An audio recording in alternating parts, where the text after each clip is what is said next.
Hey guys, welcome back to the channel with the Bigness. In today's video, we are going to see that what is the thing that you need to do before reading Spectrum. So Spectrum we all know that ये वो standard book है जिसको हर aspirant refer करते हैं for covering modern Indian history for UPSC civil service examination. But जैसा कि मैंने आपको पहले ही बताया हुआ है कि हर एक बुक को अप्रोच करने का एक वे होता है. हम हर एक बुक को चैप्टर फर्स्ट से सीधे जाके स्टडी नहीं कर सकते हो सीधे आके स्टडी नहीं कर सकते हैं. और एक बुक को जैसे इस तरीके की जो स्टैंडर्ड बुक्स होती हैं उनको स्टडी करने से पहले हमें कुछ प्री स्टडी करनी होती है.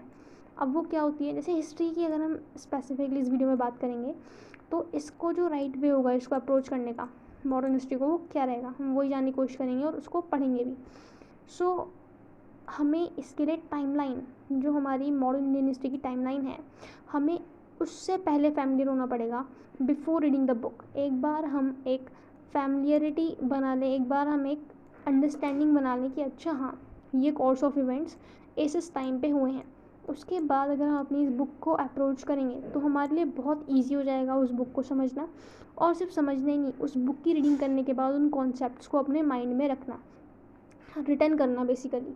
सो हम ये जो 1857 से लेके 1947 तक के जो भी इवेंट्स हुए हैं, हम मतलब मेजर इवेंट्स जिन्होंने इम्पैक्ट किया है और जो यूपीएससी पर्सपेक्टिव से इम्पॉर्टेंट है, हम उनको इस वीडियो में कवर करेंगे. Okay, so see 1857 is a very very important year. क्यों? क्योंकि 1857 में बहुत मैसिव रिवॉल्ट हुआ था जहाँ पे मोस्टली इंडियंस ने पार्टिसिपेट किया था ब्रिटिशर्स को भगाने के लिए. और ये रिवॉल्ट इतना स्ट्रॉन्ग था, ये 1.5 ईयर्स लग गए थे ब्रिटिशर्स को टू कंट्रोल दिस रिवॉल्ट.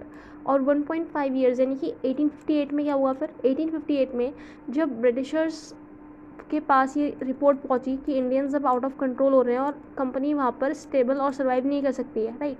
सो वहाँ पे जो क्वीन थी उन्होंने वो लेके आई गवर्नमेंट ऑफ इंडिया एक्ट कि अब कंपनी को छोड़ो, अब हम खुद वहाँ पे गवर्न करेंगे.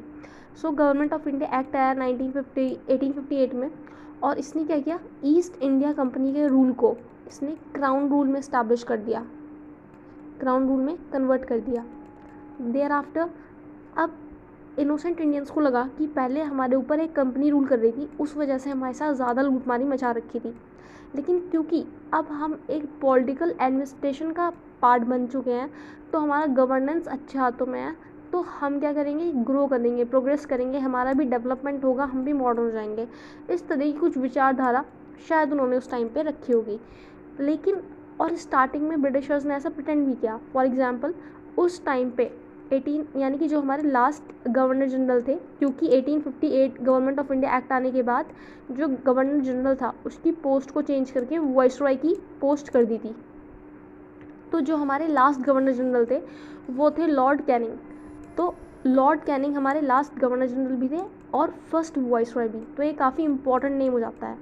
अगर हम इनके टेन्योर की बात करें सो इनका टेन्योर लगभग रहा है 1856 से लेके 1862 तक का.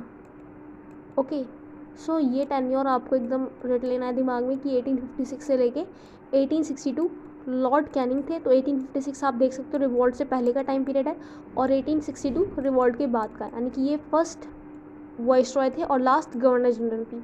तो इन्होंने क्या किया, देखो यहाँ पे हाई कोर्ट्स 1862 इन्हीं का टाइम पीरियड था.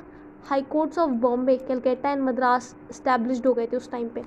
और 1856 से ही 1857 में उनके टाइम पीरियड में education institutions at Bombay, Calcutta and Madras, यानी कि इन्हीं सेम हमारी स्टेट्स में बॉम्बे, कलकत्ता और मद्रास में एजुकेशनल इंस्टीट्यूशंस को भी इस्टेब्लिश किया गया. यानी कि वो एजुकेशन पे भी ध्यान दे रहा था, उसने कोर्ट्स भी बनवाए. और 1860 में जब ये गवर्नमेंट ऑफ इंडिया एक्ट आया, ईस्ट इंडिया कंपनी से रूल शिफ्ट हो गया हमारे क्राउन को, तो वो हमारे यहाँ पे गवर्नेंस इस्टेब्लिश करने के लिए इंडियन पीनल कोड भी लेके आए 1860 में. तो ये भी आपके लिए काफ़ी इंपॉर्टेंट हो जाता है कि आज के टाइम पे भी जो हमारे कोर्ट एडमिनिस्ट्रेशन करते हैं या फिर जब कोई एडजुडिकेशन देते हैं तो कौन कौन से कोर्ट्स का इस्तेमाल करते हैं. तो एक CRPC हो जाता है, एक IPC हो जाता है, ऐसे करके बहुत सारे आपने भी सुने होंगे. तो इंडियन पीनल कोड तब का है, तो बहुत सारे प्रोविजंस को तो उसमें चेंज ही नहीं किया इंडियन पीनल कोड में, जैसे वो 1860 के थे वैसे के वैसे ही रखे हुए हैं. तो व्हाट यू थिंक दैट उसमें चेंज होना चाहिए कि नहीं होना चाहिए, let me know in the comment section. Okay, so 1860 में वो इंडियन पिनल कोड भी लेके आए। उसके बाद इंडियन काउंसिल एक्ट आया 1861 में। अब इस काउंसिल एक्ट ने क्या किया, इंडियंस को पहली बार लगा कि अब उनको भी काउंसिल्स में एंट्री होने की एक होप है। अब वो भी काउंसिल्स में जा सकते हैं, कंट्री के लिए लॉ मेकिंग कर सकते हैं। अब ऐसा उनको क्यों लगा, ये टाइम पीरियड किसका है, ये टाइम पीरियड है हमारा लॉर्ड कैनिंग का। लॉर्ड कैनिंग ने क्या किया कि थ्री इंडियंस को इसने नॉमिनेट किया directly into the council. Act establish हुआ इंडियन काउंसिल एक्ट। पहले आज की जो हमारी पार्लियामेंट्स हैं वो पहले गवर्नर जनरल काउंसिल होती थी। ओके, सो हमारी today's parliament are previous governor general council. So हमारा इंडियन काउंसिल एक्ट जब आया तो इसने लॉर्ड कैनिंग ने 3 इंडियंस को नॉमिनेट किया टू द काउंसिल। तो इंडियंस को लगा कि अब इंडियंस भी जा सकते हैं। लेकिन ये जो 3 इंडियंस उसने नॉमिनेट किए थे उसमें से एक थे Raja of Banaras. Okay, Raja of Banaras. एक थे हमारे Maharaja of Patiala, Maharaja of, I am sorry for my hand writing but it's okay. And the third one is sir Dinkar Rao. Sir आपको ये नेम याद रखने हैं from the perspective of prelims, right. और आपको और प्रीलिम्स के पर्सपेक्टिव से लॉर्ड कैनिंग हो गया, उनका टाइम पीरियड हो गया, और क्या क्या, और मेंस के पर्सपेक्टिव से कि उनके टाइम पीरियड में क्या क्या चीज़ें हुई हैं उसको एनालाइज करना कि लोगों को क्यों लगा और लोगों ने क्यों उसको एक्सेप्ट किया होगा स्टार्टिंग में। तो वो जो डेवलपमेंट्स होनी थी एजुकेशन में, कोर्ट्स में, यही कुछ रीजंस थे। तो इस तरीके के एनालिसिस भी आपको डेवलप करना है। तो इस तरीके से इंडियन काउंसिल एक्ट आया और उसने हमारे लॉर्ड कैनिंग ने 3 इंडियंस को उसने काउंसिल में सीधा नॉमिनेट किया। उससे इंडियंस को एक होप मिली कि हाँ इंडियंस भी वहाँ पे जा सकते हैं, लॉ मेकिंग कर सकते हैं।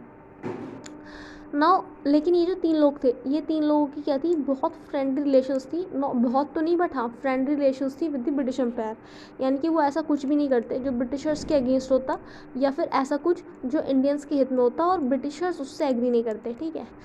But then let me just first clear it. Okay, so the questions comes in mind that 1860 में हमारा इंडियन पिनल कोड तो इनैक्ट हो गया था, बट उस टाइम पे अगर आप देखो इंडिया कम्प्लीटली ब्रिटिशर्स के अंडर नहीं था।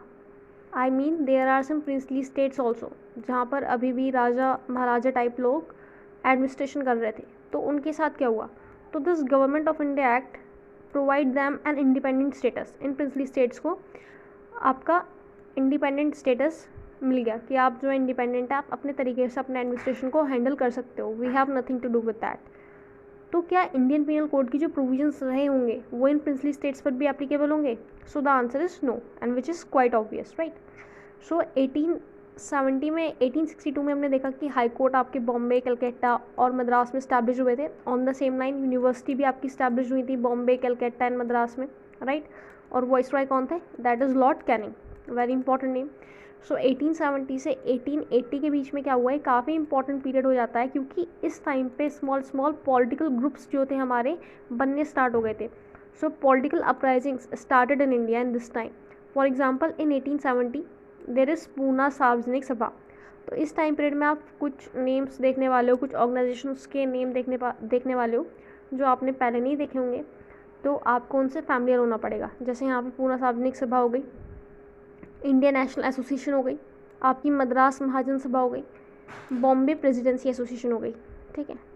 Now you need to understand that whenever you will read any organisation, association और sabha in spectrum, the things that you need to keep in mind is कि वो कौन से रीजन में हुई थी, उसके रीजन क्या थे और कितने रीजन तक वो अपने आप को स्प्रेड कर पाई थी, ठीक है। Secondly the names associated with दूस एसोसिएशंस, इन एसोसिएशंस के साथ कौन कौन से लीडर्स के नेम एसोसिएटेड हैं, that becomes important from the prelims perspective, right. तो आपको यही कुछ फैक्चुअल चीज़ें इनके रिगार्ड्स याद रखनी होती है और इन सभास के नेम, एसोसिएशंस के नेम। तो 1870 में हमने देखा सबसे पहली जो हमारी सार्वजनिक सभा बनी वो थी पूना सार्वजनिक सभा, ठीक है। तो क्योंकि ये पहली थी तो it becomes important also. Then in 1876 it is Indian National Association, INA, and it is not Congress. Some students basically confuse it with the Congress, but it is not Congress. Congress will come later part. So 1876 में आपकी Indian national association बनी। हम बीच में miss कर रहे हैं 1875 year. सो ये year काफ़ी इंपॉर्टेंट हो जाता है क्योंकि इस ईयर में Mohammedan Anglo Oriental college establish हुआ था।